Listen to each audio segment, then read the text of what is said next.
देखिए, कांग्रेस के अधिवेशनों से बहुत सारे प्रश्न पूछे जाते हैं। उनमें से ही एक बहुत महत्वपूर्ण अधिवेशन था आपका कांग्रेस का, कराची सेशन या कराची अधिवेशन।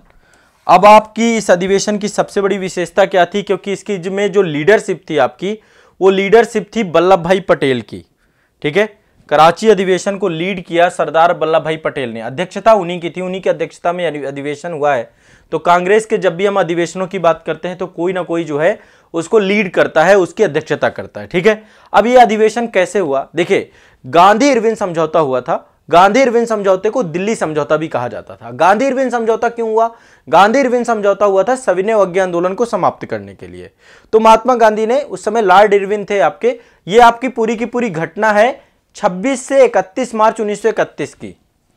ये जो कराची अधिवेशन हुआ है 26 मार्च से 31 मार्च 1931, मार्च के महीने में अधिवेशन हुआ है आपका। ठीक है, 26 से 31 मार्च को।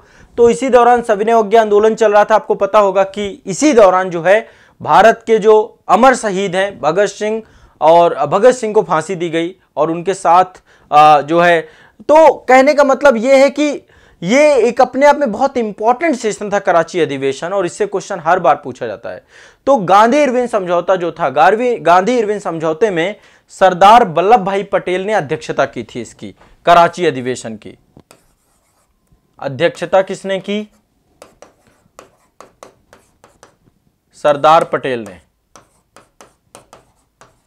अब देखिए, एक चीज ध्यान रखिए, कभी भी कोई भी किसी भी तरीके से कोई भी डिसीजन लिया जाता था, कोई आंदोलन करना है, कोई समझौता करना है ब्रिटिश हुकूमत के साथ, तो उस समय कांग्रेस के अधिवेशनों में चूंकि सारे सदस्य जुड़ते थे, जनमानस जुड़ता था, सारे प्रतिनिधि जुड़ते थे, तो एक लोकतांत्रिक तरीके से किसी भी अधिवेशन को स्वीकार करना अस्वीकार करना, बाकायदा एक रेजोल्यूशन पास होता था, प्रस्ताव पास होता था, और उसके तहत ही उसको पारित किया जाता था, और उसके पीछे के रीजंस बताए जाते थे।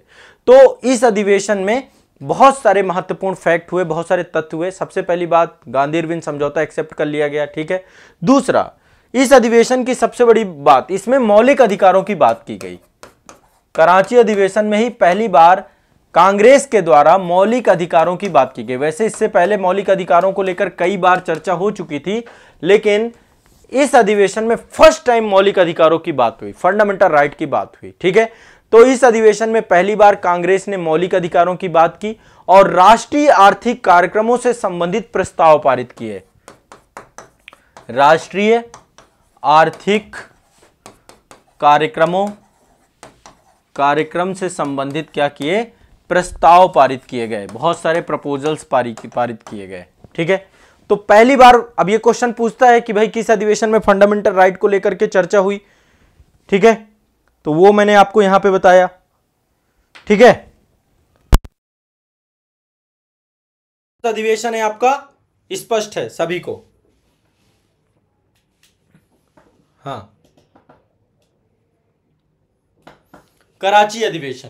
ठीक है, क्लियर है? तो कराची अधिवेशन में कांग्रेस के द्वारा मौलिक अधिकार और राष्ट्रीय आर्थिक कार्यक्रमों का प्रपोजल पारित किया गया, ये क्वेश्चन ध्यान रखना है। अब देखो, इसी अधिवेशन में महात्मा गांधी का विरोध हुआ।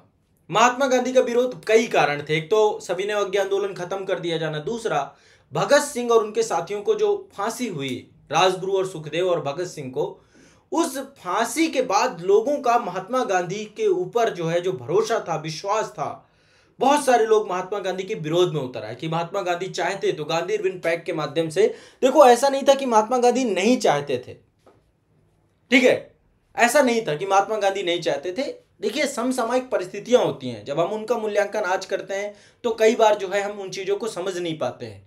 तो वैसे गांधी के पास ये पावर तो थी, यदि सविनय अवज्ञा आंदोलन नहीं रोकते वो, तो निश्चित तौर पे चीजें हो सकती थी कि इतनी क्रांतिकारी स्थिति पर गांधी, पता नहीं, वहां पर जो है बहुत सारे इतिहासकारों के अपने भिन्न भिन्न मत हैं।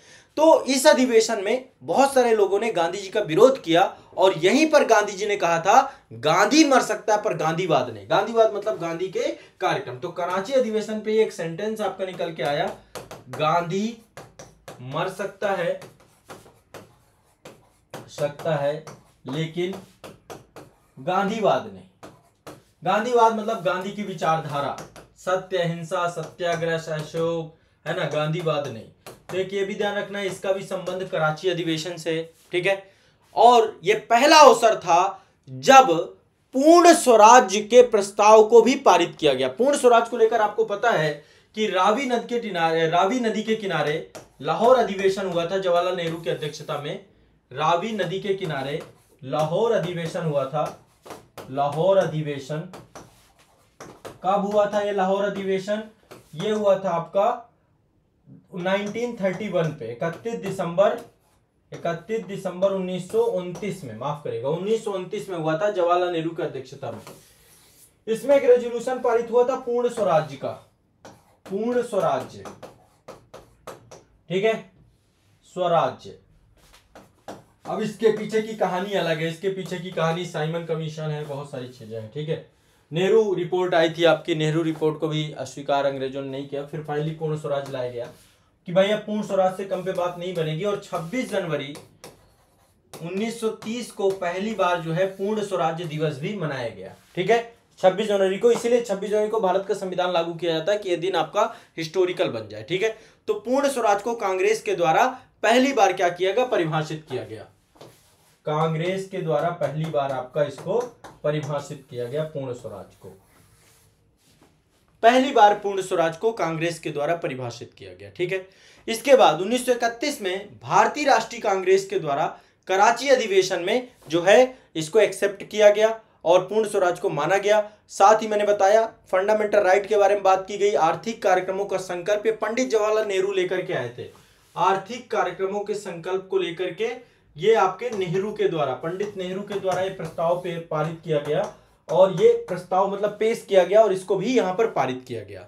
एक चीज और ध्यान रखिएगा, जब बात आई कि भाई जो है फंडामेंटल राइट होने चाहिए, संविधान होना चाहिए, इसको लेकर एम एन रॉय का नाम बहुत आता है। एम एन रॉय के द्वारा इस पे महत्वपूर्ण भूमिका निभाई गई थी इस पूरे अधिवेशन में इन प्रपोजल्स को लाने के लिए, ठीक है।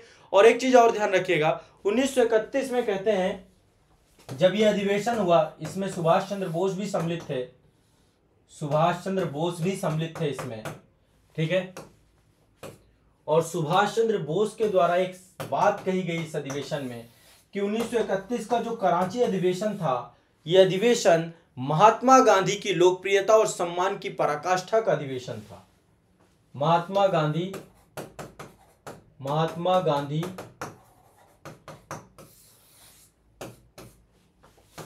के सम्मान एवं पराकाष्ठा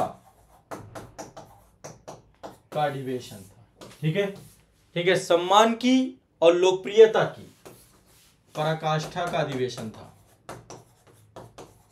ठीक है। तो अब कराची अधिवेशन से जुड़े हुए महत्वपूर्ण फैक्ट क्या है? एक तो सबसे पहली बात 26 मार्च से लेकर के 31 मार्च 1931 तक सरदार वल्लभ भाई पटेल की अध्यक्षता में हुआ आपका कराची अधिवेशन, ठीक है। सरदार पटेल अध्यक्ष थे इसमें और इसमें मौलिक अधिकार, राष्ट्रीय आर्थिक कार्यक्रमों के प्रस्ताव जो है इसके स्वीकार किए गए। गांधी जी ने कहा गांधी मर सकता है लेकिन गांधीवाद नहीं मर सकता है। पूर्ण स्वराज्य के जो प्रस्ताव किया गया था उसको भी एक्सेप्ट कर लिया गया, उसको भी यहाँ पर। और इस पे गांधी जी की लोकप्रियता और सम्मान को लेकर के सुभाष चंद्र बोस का कमेंट है। इतने पॉइंट हैं जो कि इससे पूछे जाते हैं, इससे जानना होगा आपको। यहाँ पे देखो ज्यादातर क्वेश्चन जो आए हैं अधिवेशन के सदस्यता को लेकर के आए हैं कि अध्यक्ष कौन था, तो अध्यक्ष आपके सरदार पटेल थे, ठीक है, ध्यान रखना है। कब हुआ था? 1931 में हुआ था। इससे जुड़े हुए क्वेश्चन आप देखिएगा पीवाईक्यू में प्रीवियस ईयर में बहुत सारे पूछे गए हैं। तो ये आपका कराची अधिवेशन से जुड़े हुए महत्वपूर्ण तथ्य थे, फैक्ट थे। आगे आने वाले किसी एक सेशन में मैं आपको कांग्रेस के सारे महत्वपूर्ण अधिवेशन बता दूंगा और उनकी विशेषताएं बता दूंगा, वो याद करा दूंगा, ठीक है।